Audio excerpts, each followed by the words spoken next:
Bismillahirrahmanirrahim. Assalamualaikum warahmatullahi wabarakatuh. Alhamdulillah wassalatu wassalamu ala Rasulillah wa ala alihi wa sahbihi wa mawalah wa la haula wa la quwata illa billah wa ba'du.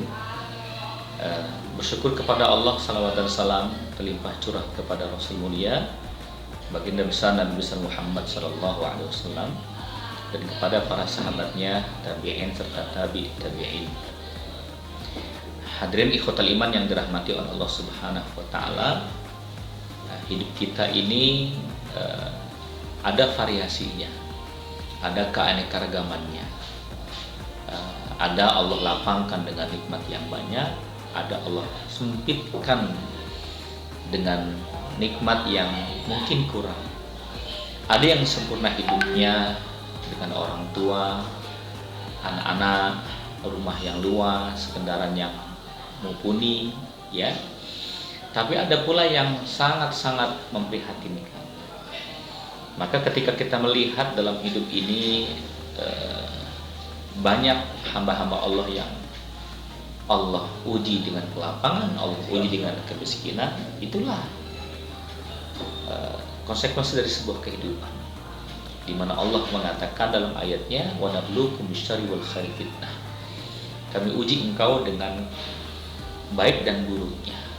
Ulama tafsir mengatakan kami uji engkau dengan kaya dan miskinnya, dengan sehat dan sakitnya, dengan lapang dan sempitnya, dengan sukses dan gagalnya. Jadi jangan hanya serta-merta menerima dengan sepenuh hati, ridho saat kita kaya, saat lapang rizki, saat wajah cantik, saat sehat walafiat. Tapi ayo terima saat kita dalam kesulitan, dalam derita, dalam kemiskinan, dalam cacat, begitu ya. Ya, ujian Allah Subhanahu wa taala. Tapi bagi mereka yang berkelapang rezeki yang Allah lapangkan dengan nikmat yang banyak pun harus melihat suasana-suasana di mana hidup kita itu ada yang yang kehidupannya tidaklah begitu enak dipandang mata. Mereka yang miskin papa, yang fukara, ya, karena itu puasa sepatutnya menjadi pelajaran yang sangat berharga agar muncul sebuah kepedulian. Karena itu kita melihat ada orang-orang yang berderma, bersedekah, masya Allah, dengan sedekah yang tidak sedikit. Ketika ditanya, Pak Haji kenapa bisa sedekah banyak seperti ini? Apa jawabannya? Saya pernah merasa gimana hidup susah. Saya pernah merasa bagaimana hidup sulit. Saya pernah merasa bagaimana dulu ayah saya meninggal dunia. Saya pernah merasa bagaimana ayah ibu saya dulu tidak punya apa-apa. Jadi pernah merasa itu adalah sebuah kepedulian, sense, gitu ya. Ya, maka tumbuhkan itu dalam diri kita sehingga mudah tangan ini memberi, ringan tangan untuk menolong, dan gembira hati untuk memberikan yang terbaik kepada orang lain. Hadirin yang dirahmati oleh Allah Subhanahu wa taala, suatu hari Rasulullah Shallallahu alaihi wasallam ketika hendak sholat Idul Fitri, ia menyaksikan seorang anak kecil yang menangis. Nabi mengatakan, masya'nuka ya bunayya, apa yang terjadi pada dirimu wahai anakku? Sang anak mengatakan, aku adalah seorang anak yang tidak punya ayah. Ibuku menikah dengan lelaki yang lainnya, dan sang laki itu merampas dari harta milikku. Berikut dengan ibuku, aku melihat menyaksikan anak-anak lain bersenang-senang di hari Idul Fitri ini. Sedangkan aku engkau lihat dalam keadaan arian ja'ian, dalam keadaan tidak punya pakaian, dalam keadaan lapar.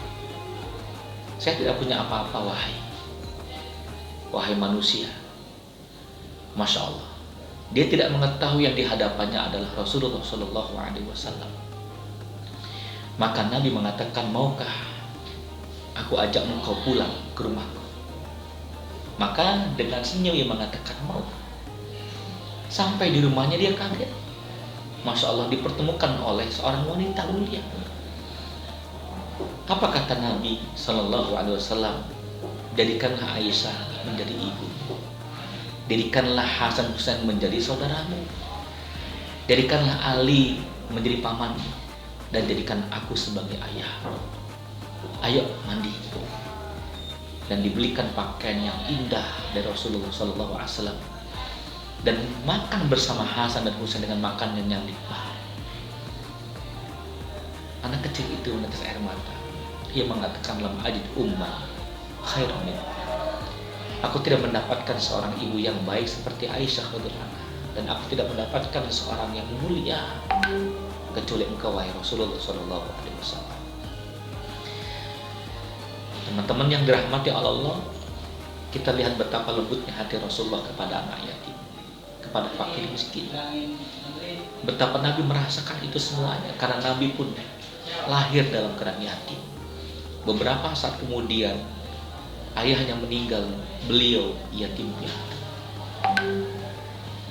Pertanyaan sederhana untuk kita semuanya, adakah anak-anak yatim berharap hidupnya tanpa ayah? Adakah anak-anak yatim bercita-cita hidupnya tanpa bapak?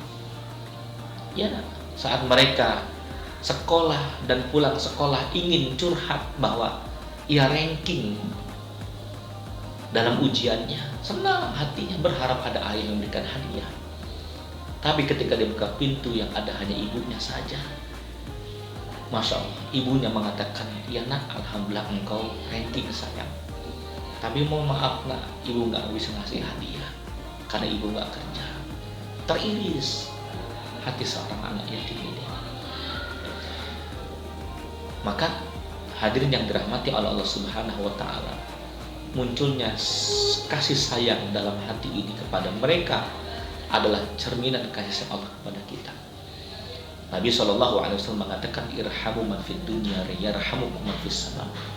Kasihanilah, sayangilah mereka penduduk bumi. Yarhamukum man fis sama, maka penduduk langit akan menyayangimu. Siapa mereka penduduk langit? Malaikat-malaikat Allah Subhanahu wa Ta'ala. Hadis yang lainnya Nabi mengatakan, wallahu fi 'adil 'abdi maka al 'abdu fi 'auni akhihi.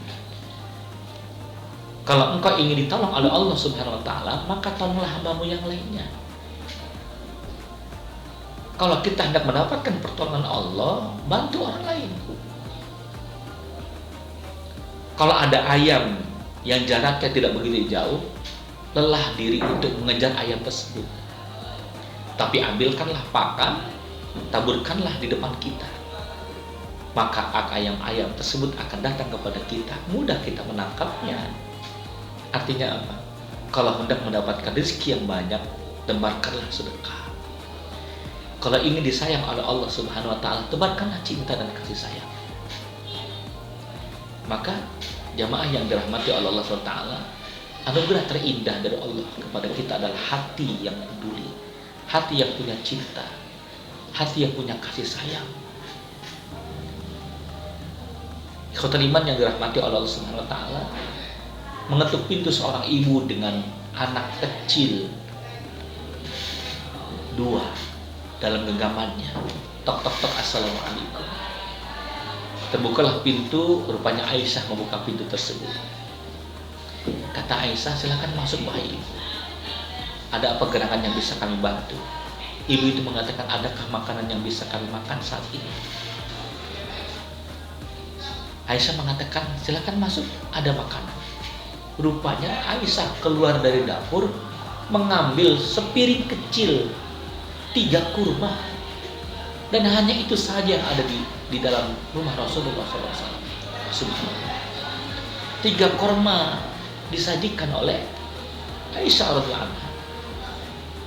Wanita itu mengambil 2 kurma, lalu dikeluarkanlah bijinya.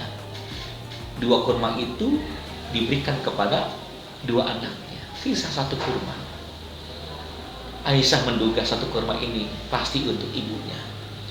Betul, sang ibu mengambil 1 kurma, sisanya dikeluarkanlah bijinya, dibelah 2, itu dagingnya, daging kurma itu diberikan kepada 2 anak tersebut. Sang ibu tidak makan sedikit pun dari kurma itu. Ternyuh hati Aisyah radhiyallahu anha, betapa sang ibu lebih memuliakan anaknya. Empati seorang ibu lebih mendahulukan anaknya, lebih mengutamakan anak-anaknya. Menetes air mata Aisyah radhiyallahu anha. Sore hari Rasul datang pulang ke rumahnya, ia ceritakan semuanya. Apa kata Rasulullah SAW? Semua wanita mulia yang hati penuh cinta itu mendapatkan cinta Allah Subhanahu Wa Taala dan mendapatkan surga Allah Subhanahu Wa Taala. Maka Bapak Ibu yang dirahmati Allah Subhanahu Wa Taala, jangan pernah hilangkan cinta dan kasih sayang kepada mereka yang Allah mungkin takdirkan, maaf, jauh daripada kebahagiaan dunia. Tidak ada ayah, tidak ada ibu, miskin bapak. Terlebih ketika kita mendapatkan, merasakan kerasnya hati.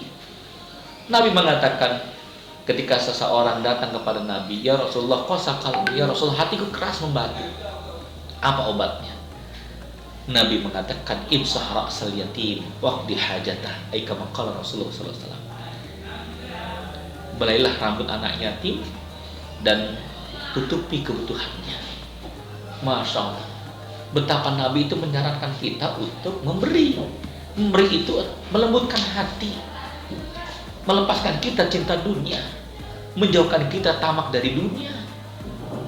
Apa yang kita banggakan dari hidup ini seluruhnya titipan Allah Subhanahu Wa Taala.